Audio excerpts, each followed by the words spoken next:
안녕하세요. 언제나 열정적인 하필성입니다. 이번엔 광희고등학교 24년 2학년 2학기 중간고점들을 한번 분석해 보도록 하겠습니다. 자, 이번 광희고등학교는 서술형 문제가 3문제로 30점이 배정이 되었죠.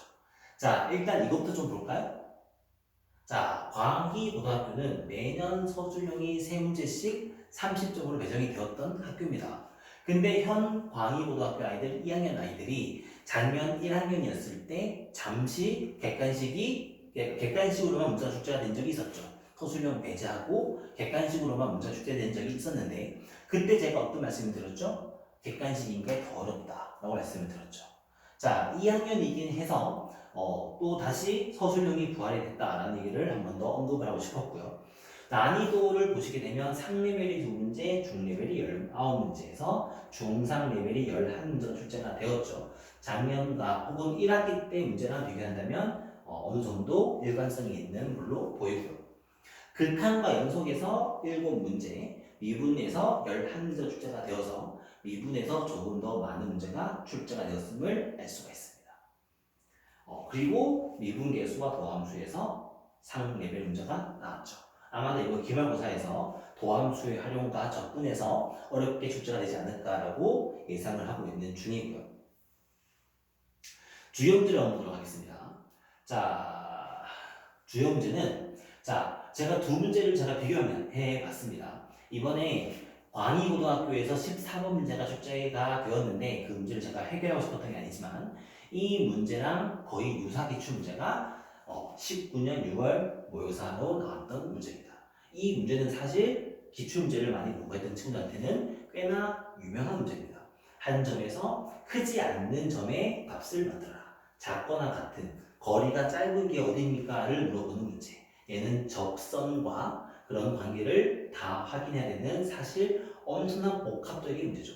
문제도 29번이었죠. 그렇죠. 고등학교 3학년 6모에서 29번에 출제가 되었던 문제가 이번에 광희고등학교 14번에서 출제가 된 겁니다. 어떤 뜻일까요? 모의고사식으로 공부를 하지 않으면 힘들다라는 얘기가 나왔죠. 자, 진성고, 광북고, 소하고 이야기가 아닙니다. 무려 광희고등학교 이야기입니다. 제가 매년 말씀드리죠. 이제 광명도 모의고사형의 공부를 해야만 한다. 모의고사형의 공부를 해야지만 마지막 한 고비를 넘길 수가 있다. 모의고사형의 공부를 하지 않으면 80점까지는 무난히 받을 수 있겠지만 모의고사형의 공부를 하지 않으면 80점을 넘기기가 힘들다. 그렇기 때문에 이번에도 모의고사 문제가 출제가 되었죠. 자, 또 볼까요? 이번에 제가 확인하고 싶었던 문제는 바로 객관식 15번 문제입니다. 이번 객관식 15번 문제는 바로 얼마 전에 출제했던 23년 9월 모의고사 문제의 21번 문제죠. 9모의 21번 문제의 유사 기출문제입니다. 그러면 불과 한 달 전에 봤던 시험이었던 거죠. 물론 학교에서 이번 9월 모의고사를 참고하라고 분명히 아이들한테 얘기를 했습니다. 자, 결국에는 학교에서 이렇게 시험을 볼 거라는 거를 아이들한테 정보를 주면 아이들한테 그 정보를 빨리빨리 수집을 해서 저희가 거기에 맞는 보충과 거기에 대한 프린트를 준비를 해야 합니다. 학교에서 말하는 것들은 너가 알아서 해라. 우리는 이대로 공부할 테니까 라고 말하면 안 되죠. 학교에서 주고 있는 부교재와 프린트와 이런 각종 정보들은 아이들로 하게끔 최대한 빨리 말하게끔 해줘야 아이들한테 우리가 너희들을 도와줄 수 있다라고 말해야지만 아이들은 이런 얘기를 들을 때마다 쫑알쫑알 얘기를 할 수밖에 없죠. 어려운 문제입니다. 거의 똑같은 문제였는데 이번 객관식 15번 문제랑 출제가 되었다고 했지만 사실은 한번 풀어봤다고 해서 푸는 건 쉽지가 않죠. 요 문제를 완벽하게 마스터하고 해석을 해야지만 이런 변형 문제가 풀이가 되는 겁니다. 문제 유형을 외우는 것도 한계가 있죠.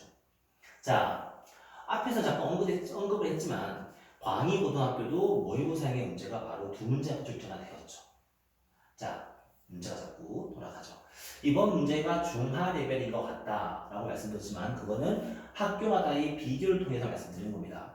광희고등학교가 매년 문제 레벨이 올라가고 있는 건 사실입니다.